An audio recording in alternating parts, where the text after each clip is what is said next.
Good morning. Thanks for coming.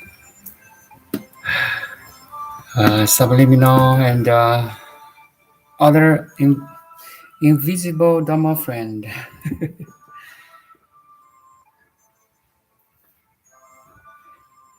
So before I start, I want to say something about the how to observe from a Buddhist school called Flower Garland School. There's 6 ways to observe, but unfortunately, it's a commentary on Flower Garland Sutra. Flower Garland Sutra is a big sutra instead of a short sutra like Heart Sutra, only 260 words, right? And Diamond is only 5,000. 5,000 is a middle sutra, but this Flower Garland Sutra is more than 10,000. So it's a big textbook about Buddhism or Buddha's teaching. There's another sage. He had some commentary on Flower Garland Sutra, which is very concise. So I read it and found it so beautiful. I want to share in this video. So how to observe. So meditation is all about how to observe. I mean, at least the first step. So before I go, let's sit quietly doing nothing for a couple of minutes. Let's test. Now you're asking your mind, just sit quiet, sit. Taming the monkey mind, right? Sit quietly doing nothing. Silence.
So that's 2 minutes, around 2 minutes.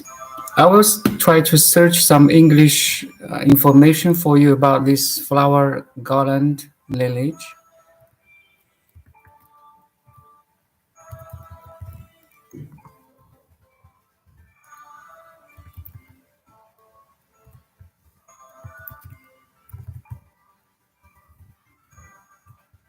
You keep like sitting a little while.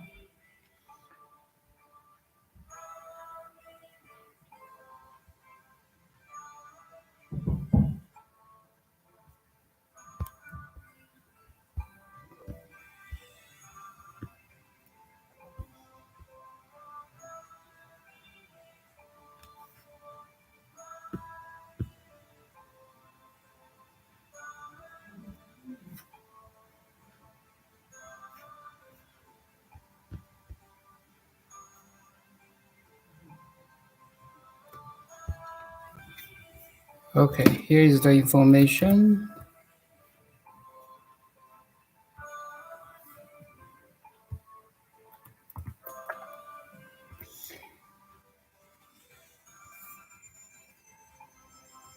Okay, my topic is from my years of meditation. I find meditation first step. There's a couple of steps. First step is to slow down the monkey mind. You don't need necessary to just seize the mind, but we should slow down to a certain level that you can observe your thoughts, emotions, feelings. Slowing down, first step. If you can stop it, it's okay, but again, awakening is not subject to thinking or non-thinking. Has a relation, but awakening is not that. Does not mean that if you can stop thinking, you awakened. No, there's no equation here. It's different. But as I said, slowing down the monkey mind helps you to awaken. Okay. Hopefully I make it clear. So again, meditation, first step, slowing down the monkey mind to a certain level. It's like normally we have 9,000 thoughts per day for average people, meaning around 10 seconds, 9 to 10 seconds, you have a thought. If you're CEO, if you're smarter, if you're a boss, if you're VIP, very important person, you may have more than 9,000, 20,000 maybe. That means you have more thoughts per day because you have to do something, right? To think, to plan, to memorize, and so on. Meditation is try to slow down, at least in a period of time. Slowing down the mind consciously, then you can observe the patterns, the contents, the memories, the traumas. You will see the influence of thoughts over the body. Mind-body has a close relation. Mind has huge influence over physical body, okay? But unfortunately, 95% of the thoughts, like, so 9,000 thoughts per day, so 95% is around at least 8,000 thoughts. You're not conscious of it. 95% of thoughts, we're not aware of it. I mean, as a worldly non-meditator, so meditator or meditation is try to, slowing down, observe it. So the second step is to observe. That's why I have this topic today. In the Huayan school, there's a master. He had a commentary over this Flower Garland Sutra. Is a big sutra. And so he had a commentary and made it very concise. but unfortunately, there's no English version. I wish I can translate into, in the future, but now the time has not arrived. So I will pick up the most important 6 techniques of observation from this commentary of Huayan school. So in Chinese, we call 忘尽还原观. Anyway, just is a commentary. But we have English information here. Huayan school of Buddhism, Flower Garland, also Sanskrit, Avatamsaka is Mahayana Buddhism tradition that developed in China during the Tang Dynasty. Again, Tang Dynasty is very, very important dynasty where Buddhism flourished in China. So when I means flourishment, it embedded with Chinese taste, with Daoism, Confucianism. So it's originally from India, but now it has Chinese taste. It's different. It's like, do you like Indian food? I'm living in Vancouver. So sometimes if you go to an Indian restaurant overseas, other than India, the taste may have different because it kind of blended with a local, here in Canada, Canadian taste, right? Something like that. It's not authentic or completely, but with a little blend with the local people, maybe more sweetness, or I don't know, but it's different. Same thing is here. Flower Garland Sutra is where, the Tang Dynasty is where Buddhism flourished in China with Chinese taste, mixed with Daoism, Confucianism, and so on. Huayan worldview is based primarily on Buddha Vatamanasaka Sutra, like 智言法藏成观宗密理通玄. So that's the patriarchs. So Huayan patriarchs, 智言 the first, 法藏 second, then 成观宗密 Sanshou school. So you can read by yourself. What I'm going to do is just to pick up the most important keywords here.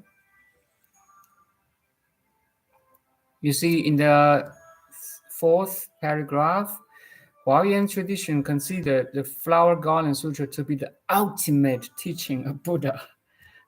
Ultimate, okay. Everybody like ultimate now.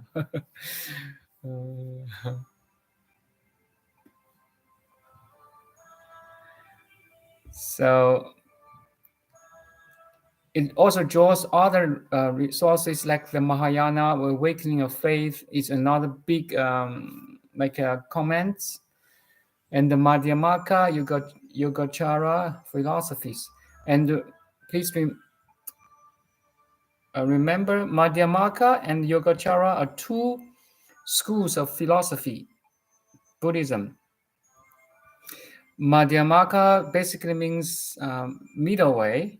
You don't go to left extremely or right extremely or up extremely, down extremely. You go into the middle way. We have middle way even in politics, right? And Yogacara basically everything you see, touch, smell is based on your consciousness. It's a consciousness only school. Mind plays very important role in your understanding of the nature of who you are and the cosmos and so on.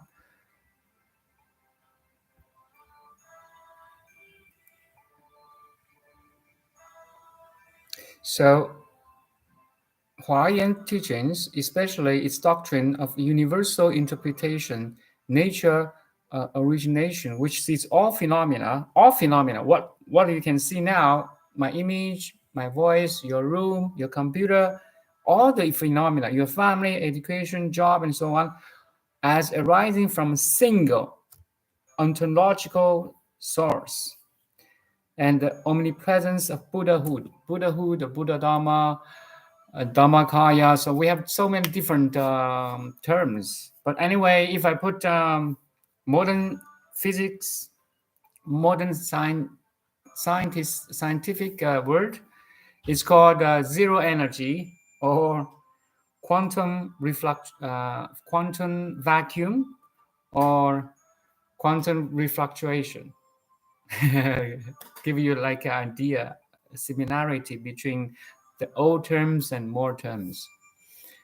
It's so beautiful. Now science have met the Buddha's teaching. Yesterday I watched a pioneer of physics. His name is Nassim Haramein. Unification of all forces, all the theories between the cosmological theory and the quantum theory. These two doesn't agree for 100 years, but now he unites them into one simple, beautiful theory, unification of the forces or different theories. It's a unification. You get okay, it's remind me the yoga again. Yoga is unification or union of different parts. And his teaching, Nassim Haramein, maybe I just paste his YouTube here. Maybe you can watch his video on YouTube. Connect the universe. Let's see. Man. Connected. Yeah. He had a beautiful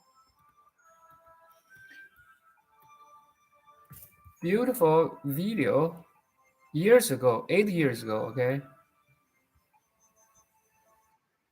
It's from TEDx. TED Talk. So I will paste here.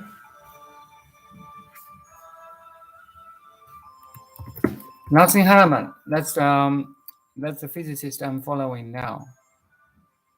His teaching or his theory or understanding of nature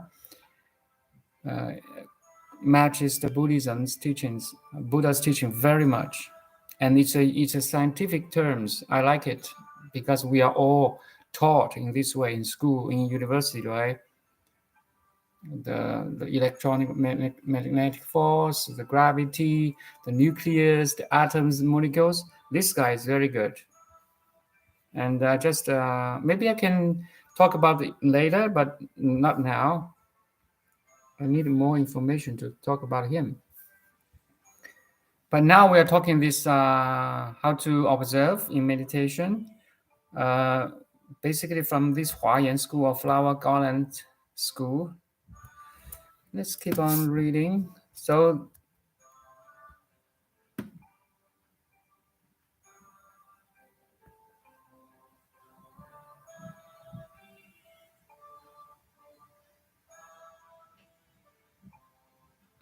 Huayan thought was especially influential in Chan Zen.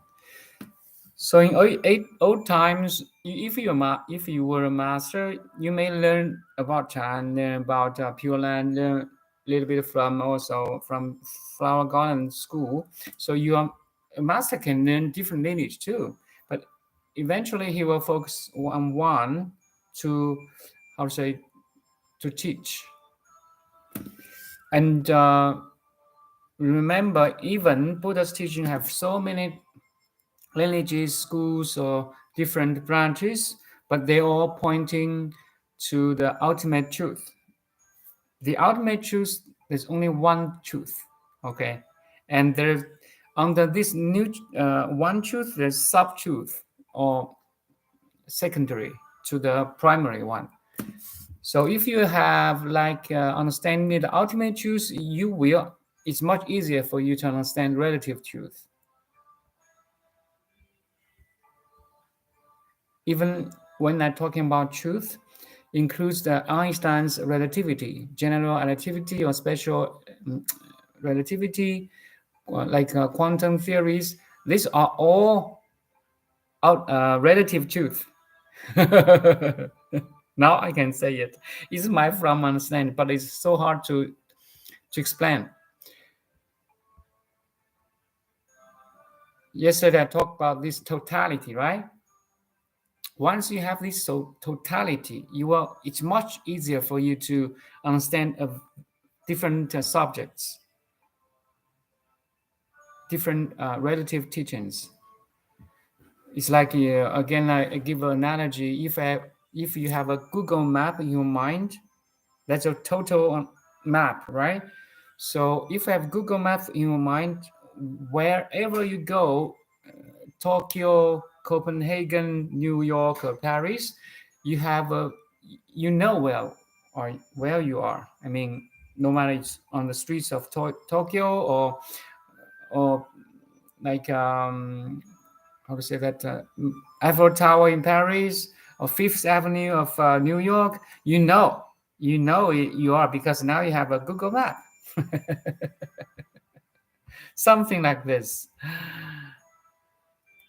So let's go on. So Nassim Haramein's Connected Universe, you can watch it later.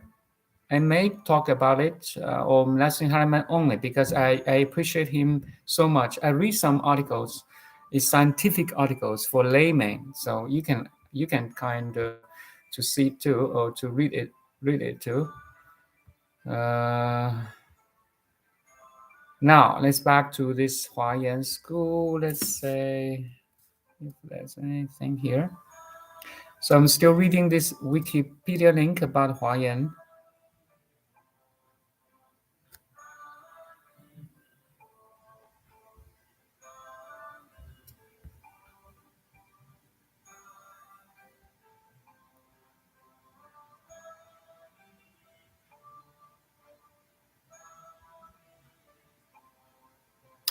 So actually, the commentary, the concept commentary, was from the third Patriach. If you go to the 2 or 3 pages down, there were a dynasty patriarchs. So the third one, Fazang. Let's study him a little bit. This one influenced me now. Even he was born in 643, died at 712. Around 1,400 years ago.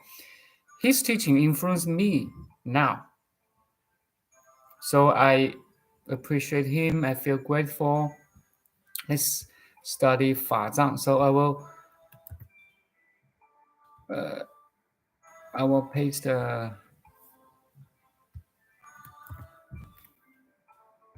copy paste his name here in the chat box. Fazang.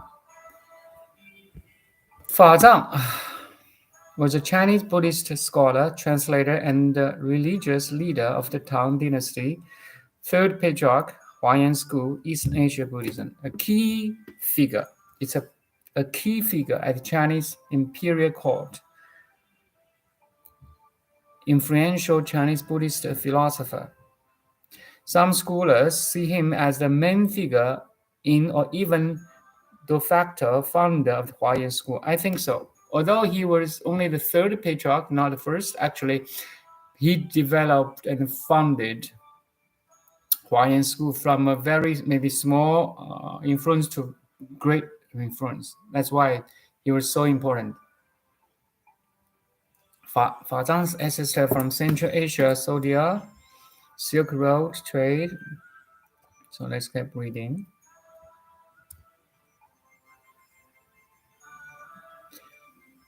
He was also known as a popularizer and the promoter of Huayan teachings through his relationship with Empress Wu Zetian. If you have a little bit of understanding of Chinese history, this Empress Wu Zetian is very interesting. He was the only female emperor in the history of China, and she was a Buddhist. That's very interesting. That's why Buddhist could be flourished in Tang Dynasty, because a lot of emperors of Tang Dynasty liked Buddhism or in favor of Buddhism. If you see Wu Zetian, first and only female emperor in Chinese history, de facto ruler of Tang Dynasty from 665 to 705, so 40 years of ruling first through others and then in her own right. Wow, beautiful. She was the first empress consort of Tang Dynasty, wife of Emperor Gaozong, and after Gaozong's death, Empress Daoist ruling through her son. Anyway, she's so interesting. You can read about it. Wu Zetian, maybe I can find his. He wrote a pretext, so preface for Buddhism. Maybe we can find here. Just give me 1 minute.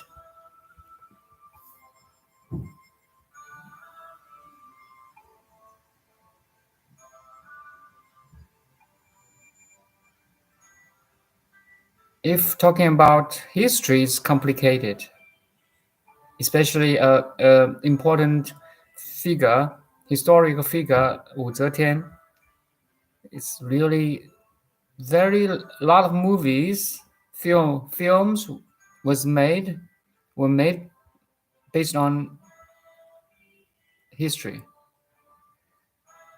in favor of Buddhism. There's no in favor of Buddhism here.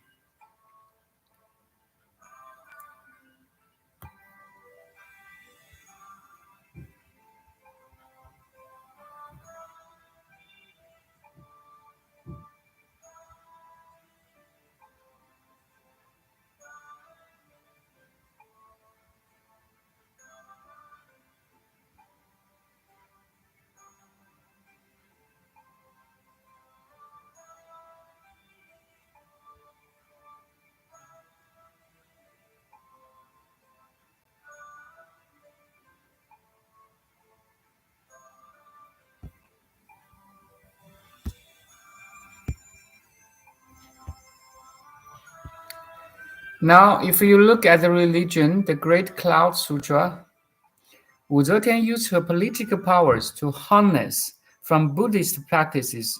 It's a strategy to build sovereignty and legitimacy to her throne. Very interesting, right? So this emperor, the only female emperor in Chinese history, used Buddhism to harness his political sovereignty. Because before, it was the Confucianism, and it's more like dominated by Confucianism.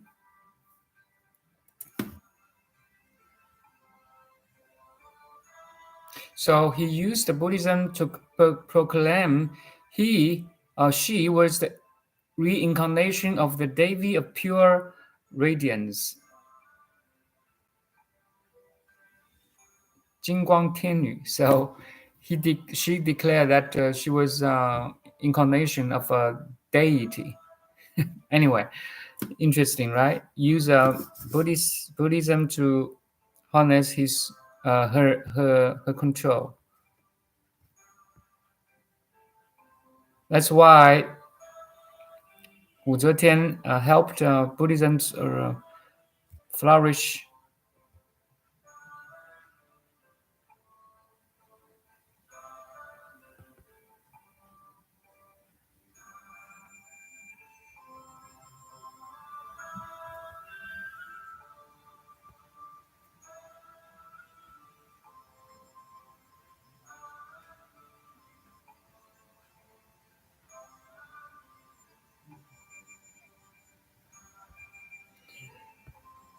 Anyway, I don't go too much about this historical figure Wu Zetian.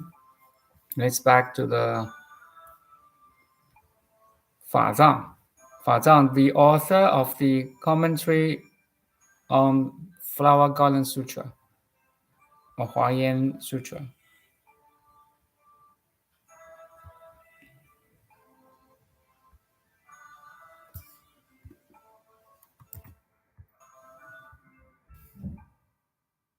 If you do have any questions, you can ask. Because before I study this, before we study the meditation techniques from the Flower Garland Sutra or school, we need like understanding about the author, right? So you have a more understanding, you appreciate his work. That's why we are studying the Fazang here. We're back to Fazang, the author of the commentary.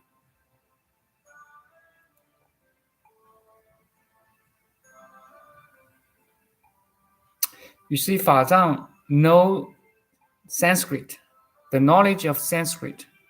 He was a very good translator. His efforts to produce a new translation of an extended edition of Gandhyanyula Sutra. He also composed original commentary on the that's why here called the Huayan Jing Tianxuan recording of the investigating mystery of Huayan Jing. It's known as popularizer and promoter of Huayan teaching. He had very good relation with the Empress Wu Zetian. That's why his authorship of several essays on Huayan philosophy. He was respected as the national teacher in the imperial court, as a very high role to promote Buddhism. I wish I could.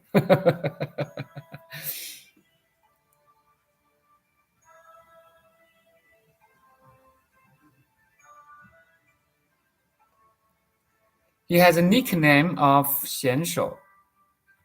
If you go to the names, we'll paste here. So we sometimes we call him Xianshou.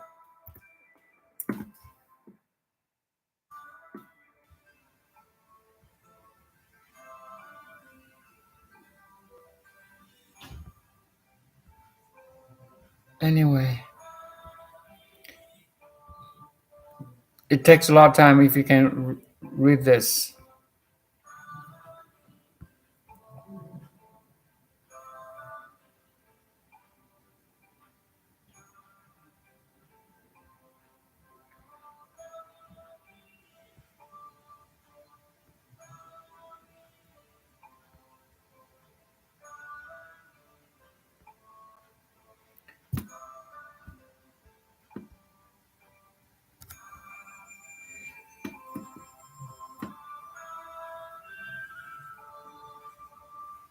Okay, actually, if you go to the about 1/3 of this Wikipedia link, sorry, philosophy. Still, we are studying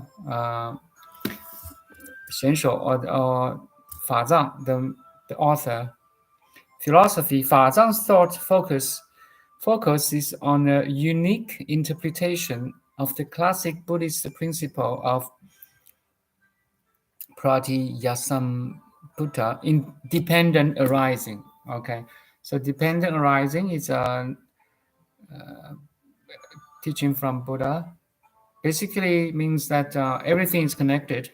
So for this cup, there's a material of earth, there's manufacturer, there's all, and material earth only is connected to the planets, to the solar system, to the Milky Way, right? Every element, if you're a physicist, every element is from other supernova galaxies.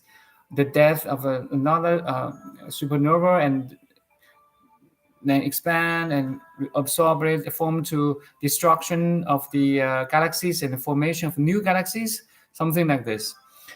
So he said everything is connected, everything is depending on other things, how all phenomena are conditioned and arise dependent on other phenomena. That's Fazang's Fazang's idea. So I paste this very important.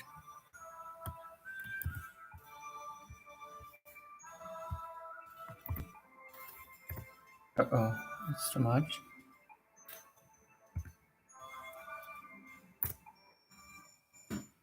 Actually, this dependent arising is another meaning or deeper meaning of emptiness. It's a Buddha's teaching too.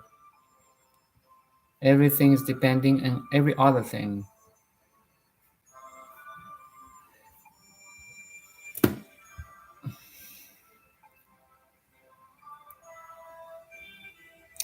Fazang and Huayan tradition in general depicts the cosmos as an infinite number of interdependent and interpenetrating. Interdependent and interpenetrating. The best metaphor is like waves of the ocean, the relation between waves and ocean, and also waves and waves. So every wave is interdependent and interpenetrating other waves. Make sense? The whole ocean is dancing in waves, and every wave is interdependent and interpenetrating other waves on other waves, which make up the holistic net, the one universal Dharma realm. You see, Dharma realm. Fazang draws out the metaphysical implications of his Buddhist doctrine with Mahayana framework informed by ideas like Buddha nature, very close to the universal unified field, which he considered to be the source of all things. And Nassim Haramein, this physicist, also named this, talk about the source of everything or all things, and mind only. Yogacara school, right? Other interpreted as kind of idealism. He did this in a uniquely Chinese prose that also draws on Daoist and classical Chinese influences like Confucianism. Truly, Fazang's work, the rather dialogue of other golden line and other. Okay. Dharma Dhatu, Fa Jie, the realm of dharmas, or the realms of phenomena, is a whole of reality, the totality of all things. Total understanding is so important. The absolute. Fazang develops this idea and brings together various Huayan teachings to a holistic view of the entire universe. So if you have this holistic view, the wholesome. So I talk about the greatest healing is to awaken, and the healing is healing. The word healing is related to holy, wholesome, oneness, non-duality. You see, all these different words, seemingly separate words, has a relation, interconnectivity now, right? Holistic view of the entire universe. Totality is so important. So Fazang has two key elements in his understanding: Dharma Dhatu and dependent arising of the whole realm of phenomena. Wow. You see, the modern science and Buddha's teachings so match so well, so good.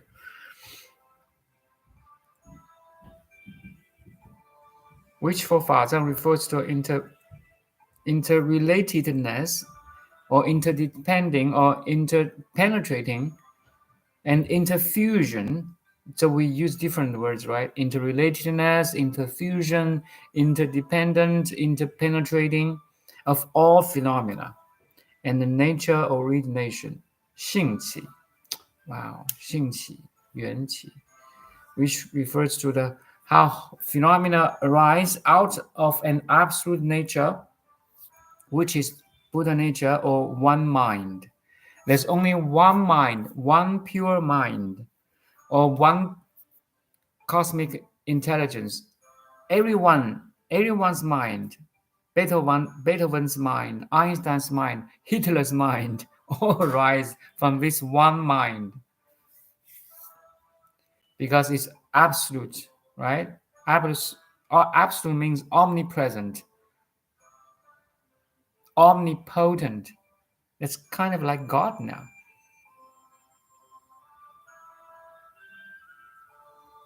So in my understanding, this one mind or Buddha nature, another term is God. And we are part of this one mind or God or Buddha nature. You're not a drop in the ocean, your entire ocean in one drop. Rumi said the same thing. Wow, so beautiful, so beautiful. Hopefully you don't think it's boring. It's really wisdom. We are starting wisdom, okay? So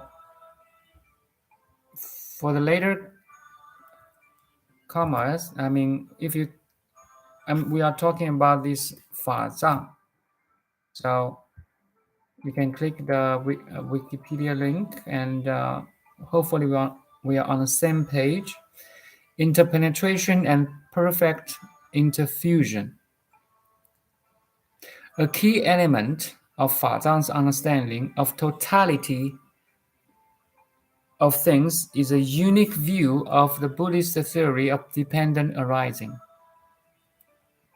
which is informed by Mahayana sources like Avatamsaka Sutra. Okay, it's still explaining the dependent arising. Dhammadhatu Faje Yuanqi. The dependent arising of the whole realm of phenomena. It's like if you look at the Pacific Ocean, right? The whole ocean is moving in terms of waves, ripples, currents. It's every ripple of waves is dependent on other waves and interpenetrating other waves.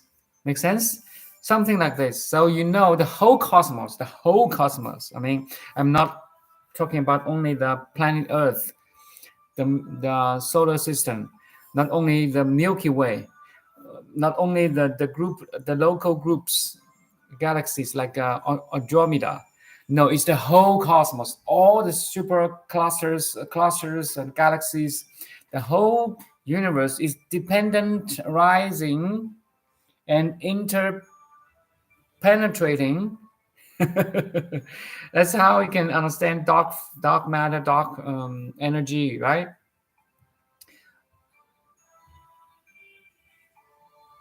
The whole realm of information, matter, and energy are interpenetrating and interdependent. Nassim Haramein also said, you cannot define electron or proton without defined electromagnetic field. Everything, you cannot single out a proton without talking about other forces and materials in the environment, right? It makes sense to us.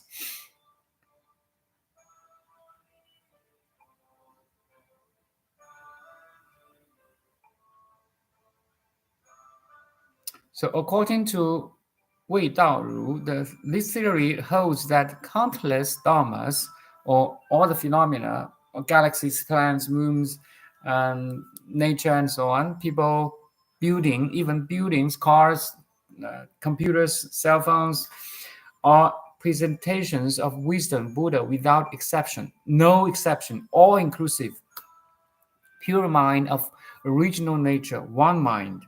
Now we are the production of this one mind.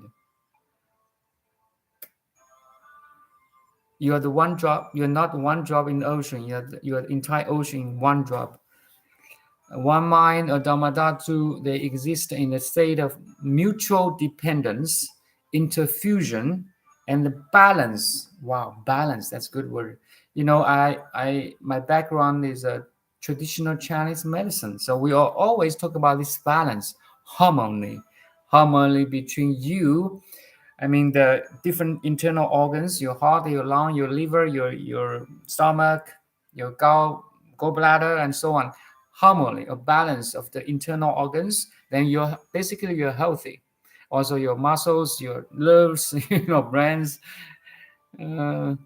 balance. That's individual. It's a balance at the individual level, but balance or harmony also can apply to relationships, like harmony in your family, in your company, in the society, in the community, in the world. Wow, actually, it just reminds me, the whole thing is harmonious. Okay, the whole universe is harmonious. No matter you know it or not, do not know it. No matter you're aware of it or you're not aware of it, it's better you know it or aware of it. Then you're in the flow, in the zone, in the Tao, in the Zen, or whatever you want to put, or in the heaven. So once you know the totality, like I said yesterday, Muji's quote, the ship is driven, or the ship is going by mighty engine. How? Why? You still keep rolling.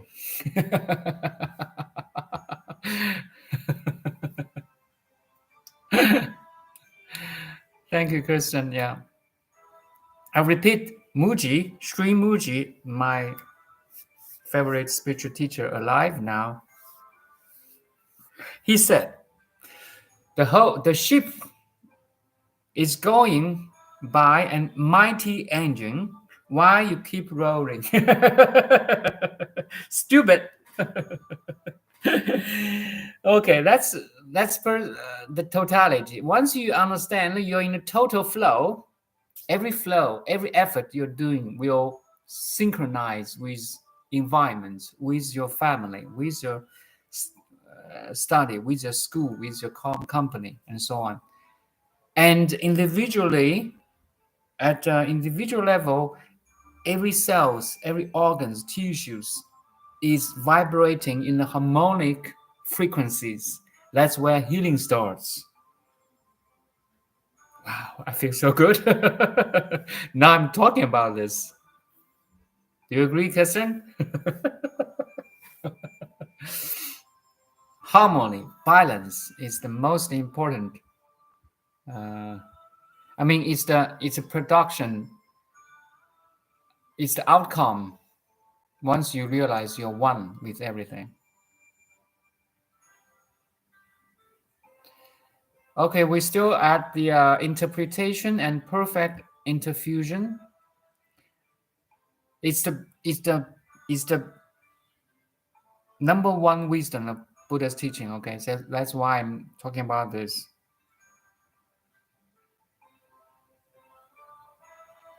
So the central and the unique element of this view of dependent arising is interpenetration.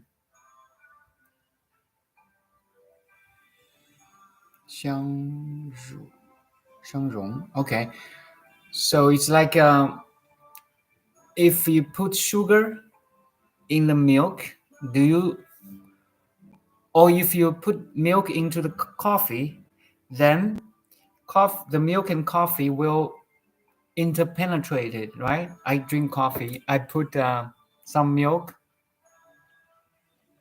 into the coffee, and coffee have a better taste anyway. It's not black coffee anymore. So the coffee or the milk and coffee are interfusing each other, right? So that's my realization now. So it's a perfect infusion. No matter you understand or not, the whole in total picture, the whole nature cosmos is harmonious. That's my understanding. The the ship is driven or going by mighty engine. Why you keep rolling or paddling? Stupid. Why not use the mighty engine instead of paddling? Come on. You lose the total or majority of the force. And then you're busy, you're stressful, you're agitated, you're angry. Why? All my dreams are not fulfilled. Because you don't know the mighty engine. You don't know the wisdom that the interpenetrating. You don't understand. You don't in the flow. You're against the flow. How can you compete with cosmic intelligence? How can you against the cosmic flow or force? It's too much greater than the individual one, right? But as a human being, we could be wise enough to use it, to understand it, to in the flow, like an eagle, use the wind to rise, right? To fly. Wow. Do you feel you like an eagle now? I like eagle. I like the white bald eagle, especially in Canada. We saw a lot of beautiful flying birds in the sky. The eagle don't even flap their wings, right? Why? Because they use the natural force, the wind. Can you feel that you are in the wind of cosmic intelligence now? Great. Once you're in this cosmic flow, like an eagle flying, soaring at the top of mountains or high in the sky, wow, you feel blessings, you feel comfort, you feel so good, you're blissful, you're ecstasy, okay? You're pleasing, you're pleasant. That's the healing starts, okay? The highest healing is to awaken. Voila. Okay, let's back to this interpenetration of all phenomena. Perfect interfusion. When milk meets coffee, it's perfect interfusion.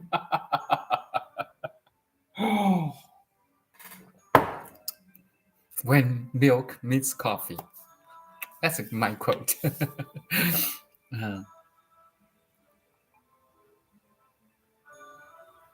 So it's a holistic theory which holds that anything or any phenomenon, dharma, in Buddhist teaching we use dharma, or now modern word is phenomenon or phenomena. Anything or phenomenon exists only as part of the whole. That's to say, the existence of any single thing, including you, okay, depends on the total network of all other things. That's why we should appreciate the nature, the air, the food, the earth, the minerals, the vitamins, the chicken, the cow, the meat. Oh, sorry. Oh, thank you. The food, the nature, the trees, the wind, the air. Oh, thank you. This reminds me, if you're Christianity, if you believe in God, before each meal they hold hands and say, "Thank you, God, to provide the food." I mean, basically this meaning, right? We should do this. As a Buddhist, we should do this too. We should be thankful for all the elements, the meat, vegetables, fruits, right? The nature. Be grateful. Be grateful, or gratitude is the outcome of understanding.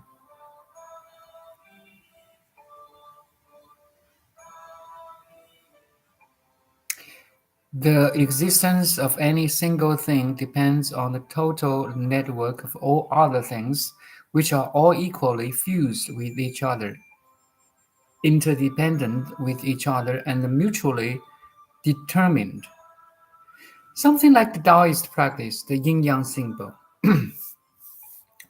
If you know the yin-yang symbol, the black fish and the white fish, right? It seems it's totally opposite. But actually, this black and white interfused each other, interdependent on each other, and interpenetrating each other, and mutually determined by each other. Wow. You see, all the wisdoms, different lineage make sense now. They're always pointing to the one mind, one truth. There's only one truth. Maybe you, in your category, there's different truth or understandings, but we can say they are secondary to this one truth, this total understanding. Okay.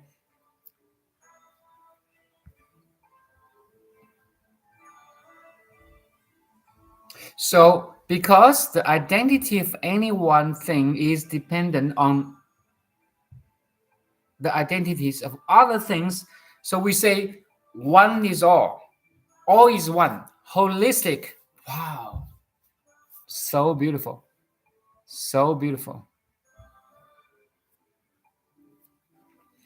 Gratitude for all of the creation. Yes, thank you, thank you.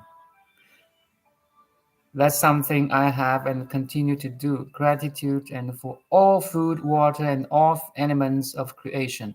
Yes, and that's a very good start, Kirsten. Then expands your gratitude or gratefulness to your family, to your society, to whole civilization. Okay, expand. Love your labor. Jesus teaches. Love your labor. Okay.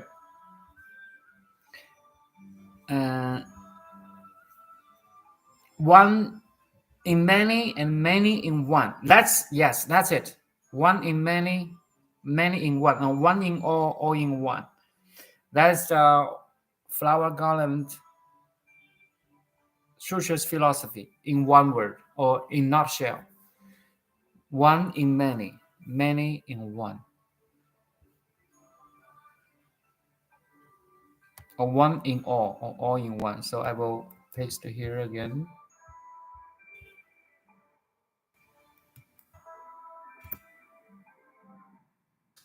So good.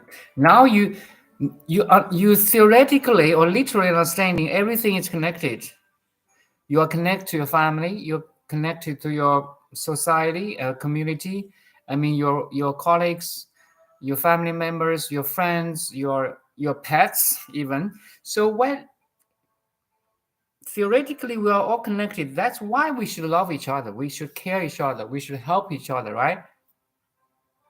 And ultimately, there's no each other. The highest teaching of Buddha is the non-duality, non-dualism. Okay. The greatest problem is you have a split between you and the other.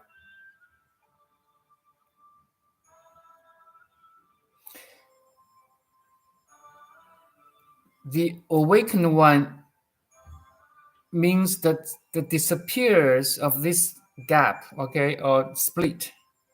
There's no split between the subject and object anymore. This split disappears. Now there's a union between the subject and object. I and the other are one thing in different forms, though. Once you notice you are the entire ocean in one drop, you will notice others are entire ocean in one drop too. So we have 8 billion population now. That we have 8 billion drops in this cosmic ocean, in human domain. Okay, let's say 8 billion drops in this cosmic ocean. We all hugged or embraced by this ocean, manifest in different forms, human bodies, human minds. That's all.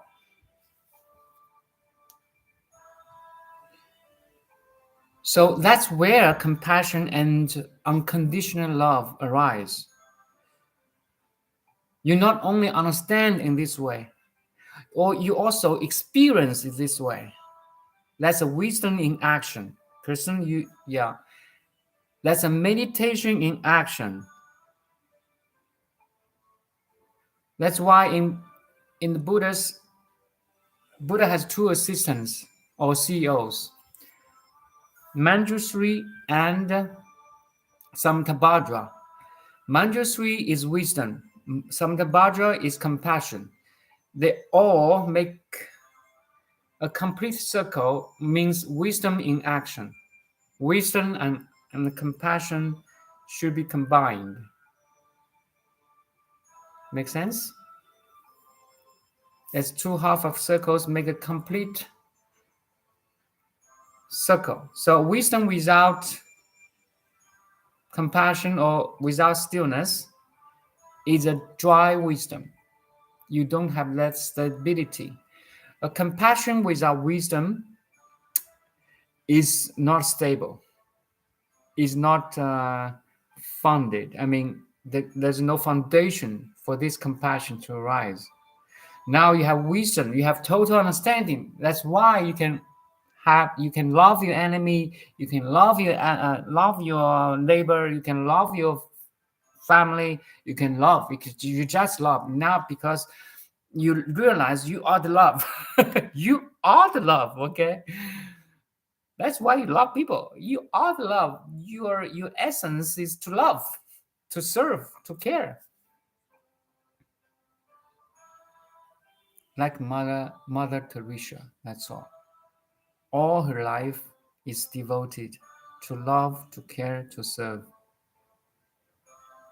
Her name is the love. I mean, she is the love. That's my mission. I wish I could. Everyone could.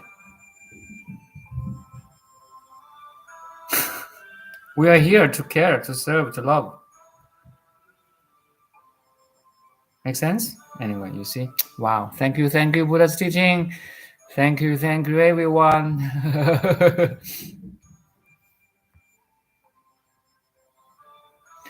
Maybe I will talk about the 6 techniques of how to observe in meditation next time. Not this time. We don't have enough time now.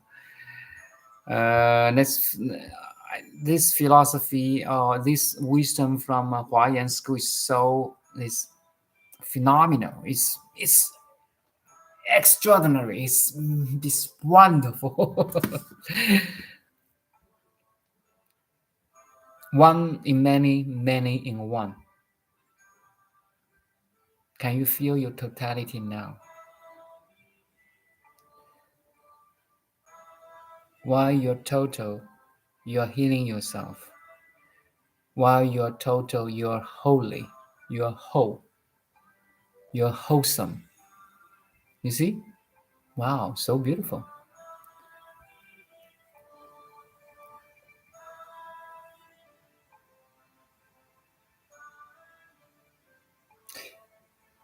Any phenomena or dharma penetrates and is penetrated by the existence and nature of all, the sum of all other phenomena.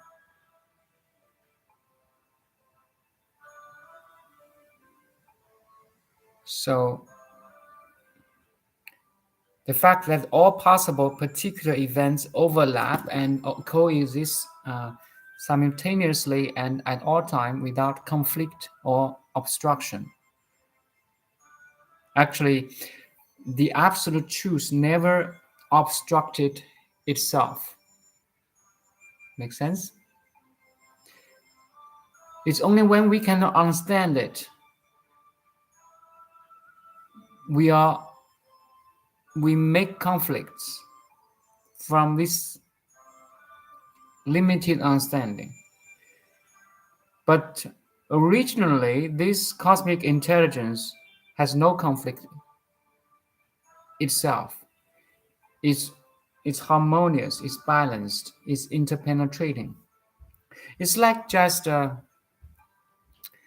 stream from mountain flow down. From the mountain become a river and flows into ocean, and in the ocean the sunlight vaporize the water and it rises to the sky, become clouds, and it rains down to become water again. This is the circulation of energy, natural energy, right? Water, stream, lake, ocean, vaporize, or gas, then rain, clouds, rain again. This circulation is so harmonious. The way of Tao, the absolute, is always inharmonious because we don't understand it. So we have conflict or obstruction. Make sense?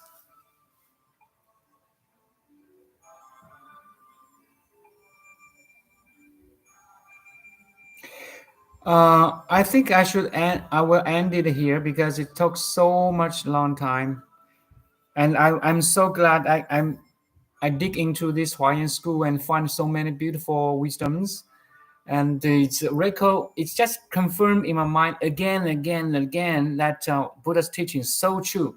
Also, not only from this commentary or others' minds, but also from my personal experience in a meditation or mindfulness. I can observe the Buddha's teaching so true and completely true.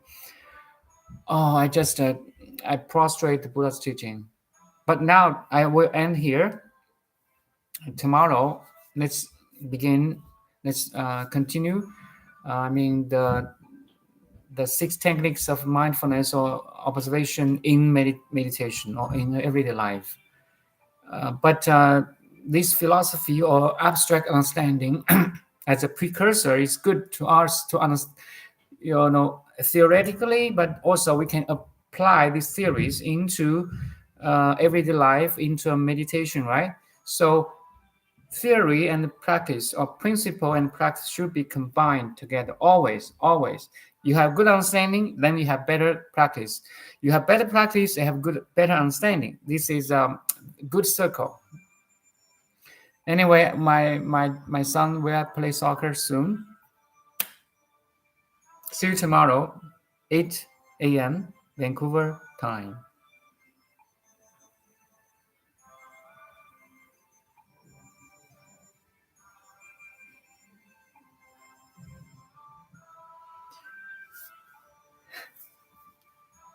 Thank you.